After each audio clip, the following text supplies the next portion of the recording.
Canine Longevity is presented by Myos Pet, the leaders in pet muscle health.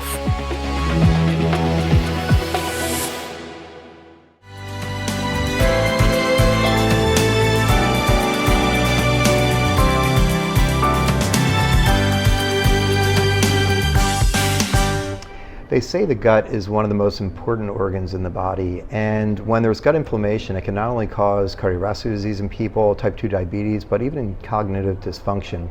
Well, believe it or not, it most likely has the same effects in the dog. And on this episode of Canine Longevity, we're going to be talking to a specialist in all things gut medicine and gut inflammation, Dr. Holly Gantz. And I can't thank you enough for showing up for this. I'm totally geeked out on this topic, and thank you for joining us. I'm so excited to get to talk to you today. Yeah, so I stalked your history, and I saw ecology, and of course the microbiology, and your history, and all the universities you're at. What led you down this path? So, because you have such a diverse background, and all of a sudden I see you're the lead specialist in this. Tell me a little bit. Sure. I'm definitely a biology geek, so I was studying evolutionary biology and community ecology, which is how different organisms interact with each other in ecosystems, and got really interested in animal microbe interactions, but more from sort of the pathogen side of parasite side of things, because that's kind of cool too. But as microbiome science became to develop after the innovations in sequencing, we were able to look at whole communities of bacteria and other microbes in our bodies that affect our health. And so as someone who's really interested in how different organisms interact with each other, I just was amazed at those. So I was studying soil communities while I was looking at wildlife disease, and I thought maybe this could be helpful for companion animal health, because I had adopted a herding dog when I was a grad student, and I fell in love with her, and she bossed me around for her whole life, and she was like my child. And so I decided, maybe I should have become a veterinarian, except that I really love research. And so I switched my research to focus more on the gut microbiome of cats and dogs.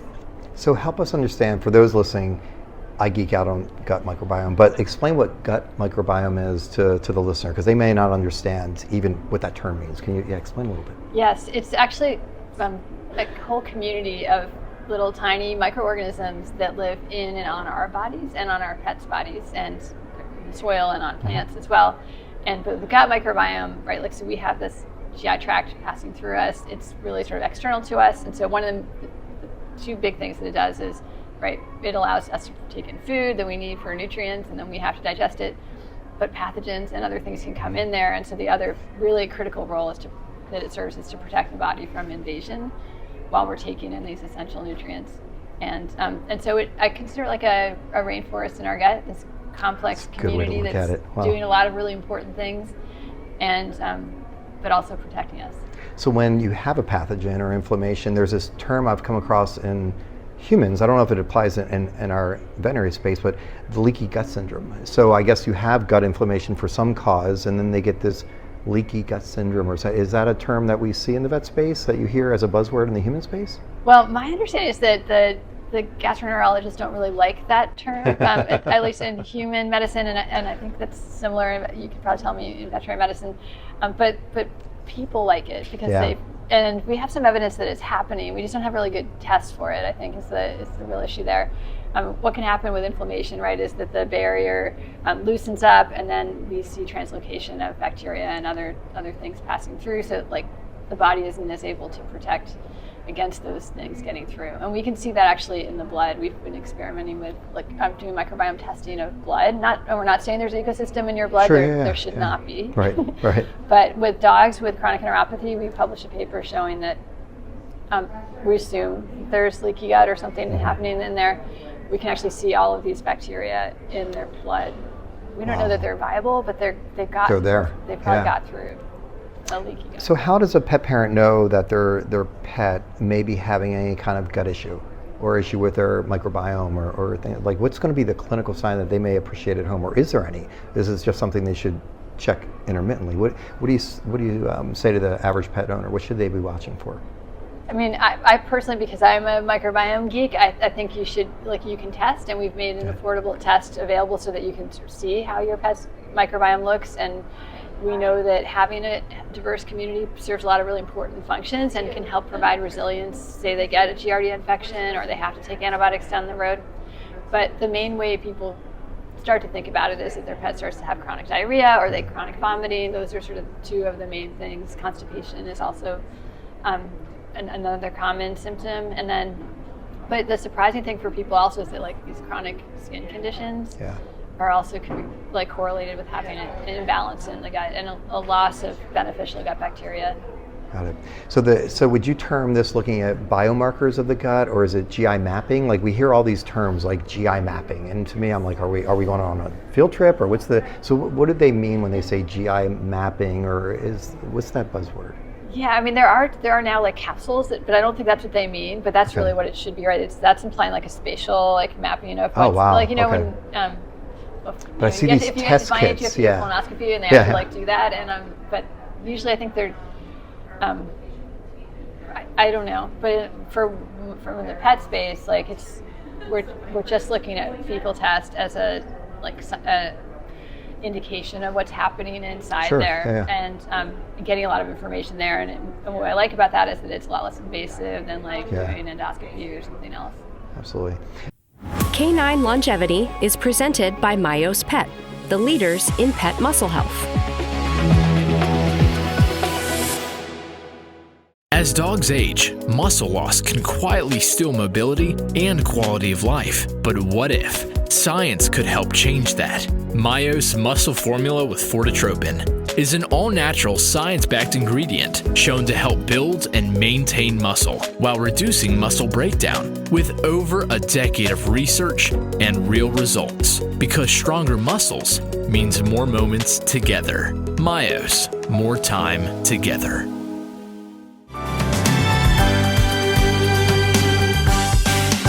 So I'm going to go down a slippery slope here with you. So when we talk about gut inflammation in humans, I geek out on the dog side and the people side.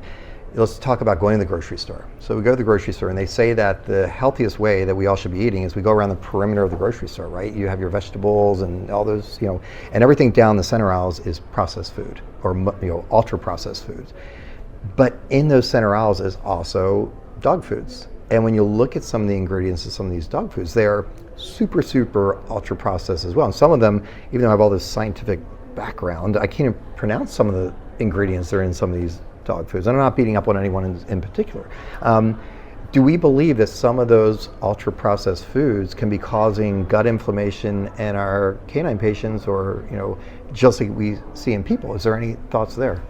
I think, while I think that I care a lot about the sourcing of the food, and I think that you could say that some of those more processed foods are getting ingredients that come from sources that we may feel less comfortable about if we knew all of the details. It's like with some human foods too, right? I mean, like I care about how the cattle are cared for, and because as an animal lover, that's important to me, to have humanely raised animal products.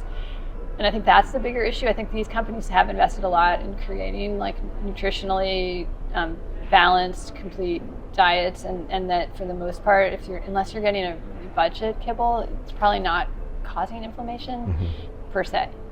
So we're pretty comfortable with most of the standard diets out there by the large manufacturers, that the ingredients in there aren't really necessarily throwing off the gut.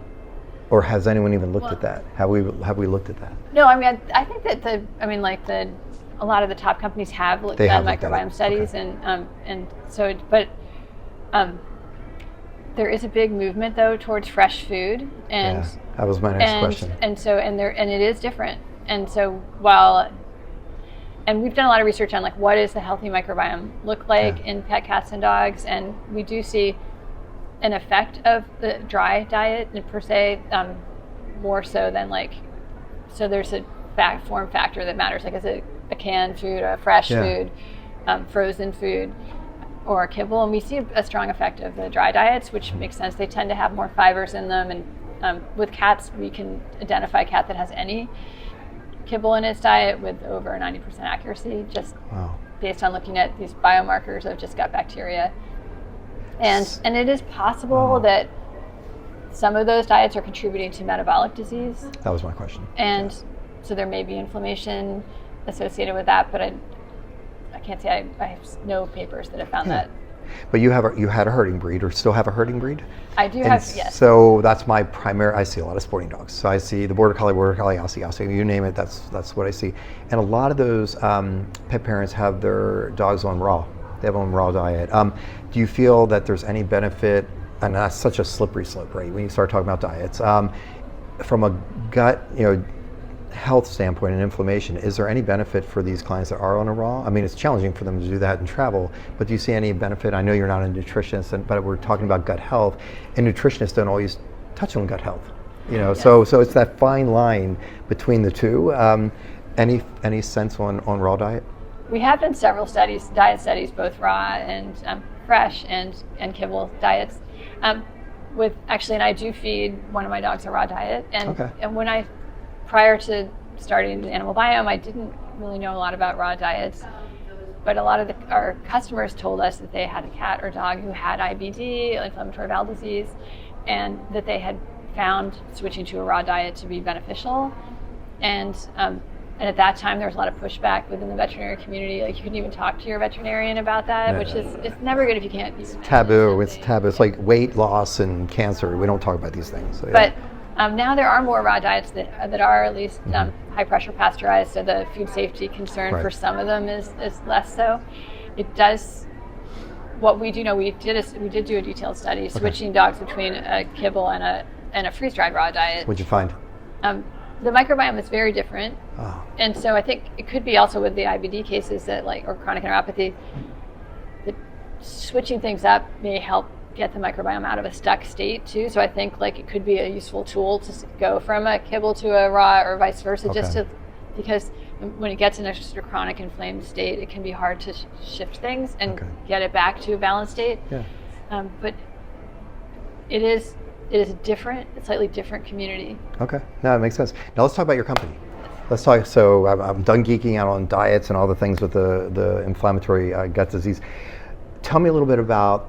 It's a test kit that they'll use. Yes. You send it directly to the pet parent, or do they go to their vet's office to get the kit, and then do they send the sample back to you? And then what are they testing for? So help me understand, just start to finish, what they should be using and when they should be using it, and how do they even go about going down that path? Well, they can buy it directly from us, or we have over 1,000 veterinarians who work with us, and where they can bring in a stool sample to the veterinarian and put it in the vial. So we basically, the test kit, we can mail it to them. We can also drop ship for the veterinarian to make their lives easier. So the owner can go on your website, they can order a kit, it's going to come to them, they go to sample, they're going to put it in a little container, ship it right back to you. Exactly. Okay, and then you're going to process.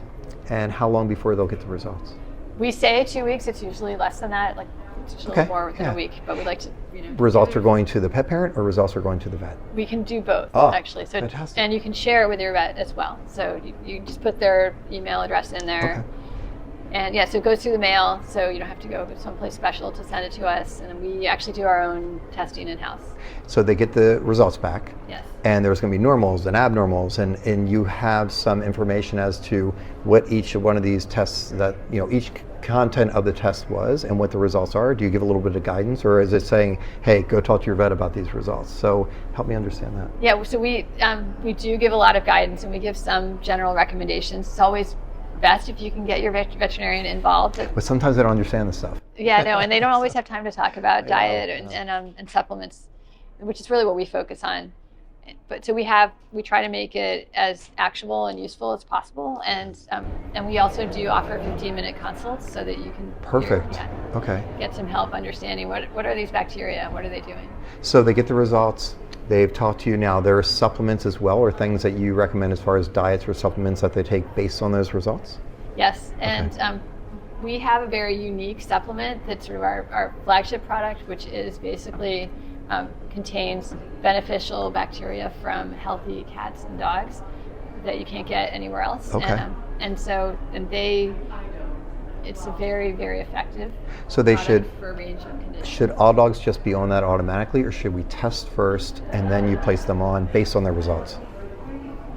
It depends on, sometimes people don't want to wait for the results, but if it's, many of them would benefit from it. I think that testing it can help you know if maybe you want to add more protein or fiber to the diet to help support that community and push it in the direction you want it to go. So I think it's useful to do. And also sometimes they have like an overgrowth of E. coli, and there are other things that can help to knock that down. So there's some pathobionts like E. coli or streptococcus that it's good to know if it's flaring up. This segment of Canine Longevity is brought to you by Equicere for Dogs, combining light therapy, infrared, and neurostimulation to help support canine comfort and movement.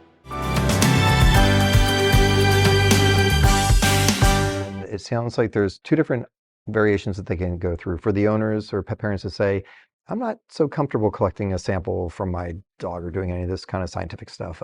They can go into their vet's office, and the vets, even if they don't carry the kits, this is something the pet parent can order for them and take the kit in, or is it something then the veterinarian has to order and help with the test sample collection?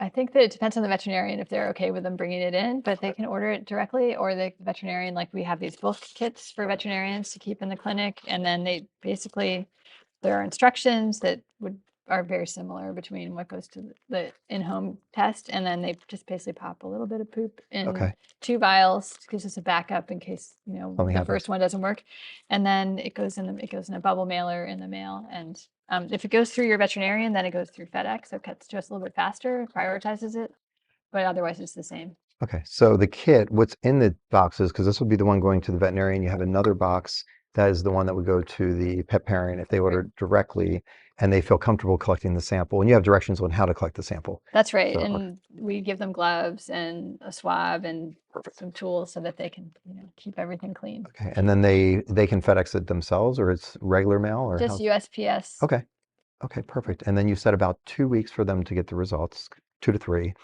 What's in the kit? So what are you testing for? So if you can walk us through some of the, I use the word that GI mapping or markers. Tell us what are you looking for? So basically we extract DNA, and then we use that to characterize all of the bacteria that have been described, which are in databases. So we basically are mapping the bacterial DNA to a database. It allows us to understand if they have all of the groups of bacteria that healthy dogs have, or if they have certain pathogens, which are really well known. And then we create a report that gives them useful insights into how they might be able to restore balance or we tell them if their pet's microbiome looks great. How often does that happen? It does. That it looks great. Happen. I will say some people, they want to do it to get a gold star, and then they're disappointed, but then they realize like knowledge is power. And like if you can, some of us need more fiber in our diet. Some of us need a little more protein. Right? Some of us are more sensitive to sugar, and the microbiome is mediating a lot of that, and so it's useful to understand this composition. So how often then are the results that are coming back, the recommendation next is going to be do a diet change or add a supplement in or a pre or probiotic? What is many times your recommendations that you're going to find based on those results, or is it kind of a mixture of all of those? The best thing is if you can have someone help guide you with that. We tend to make more recommendations at what we call a macronutrient level, like more protein, more fiber. Okay. And because those are really obvious. So in the case of like IBD in dogs, if they don't have enough fusobacterium, which is a group that helps to degrade protein, it's associated with the development of chronic inflammation in IBD.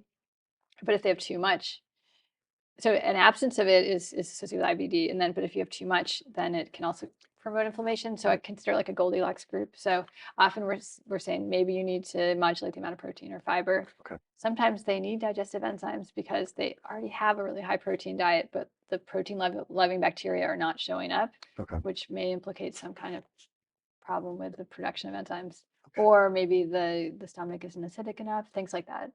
Okay, 2 more questions. Prebiotics, probiotics. So for dogs, it's a hot topic in humans, obviously for us. What about for dogs?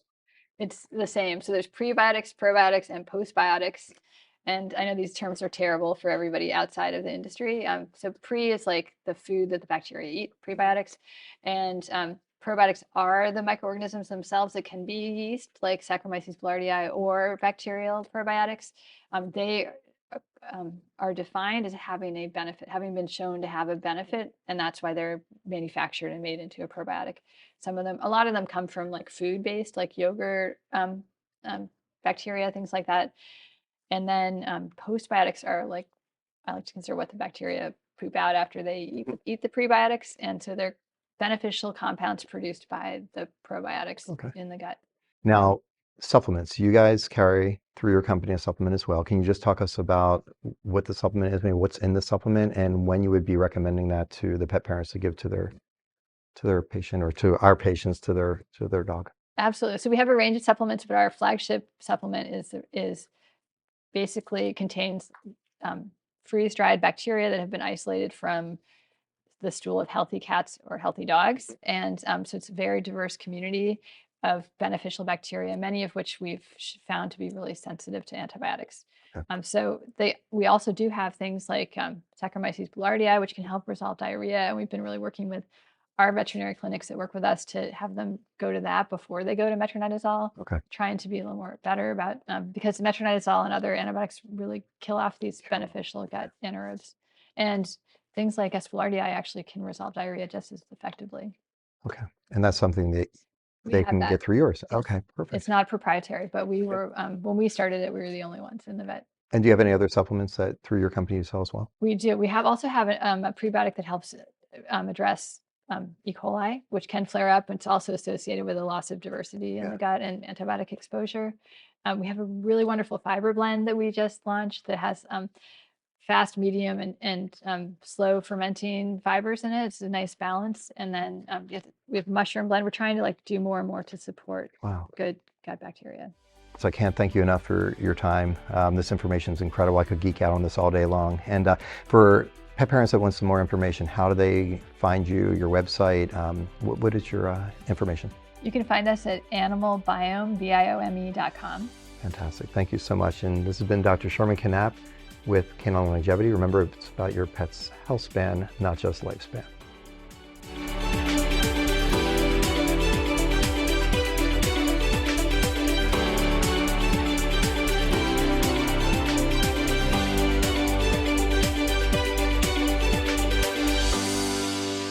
Good girl, Fachi. Canine Longevity is presented by Myos Pet, the leaders in pet muscle health.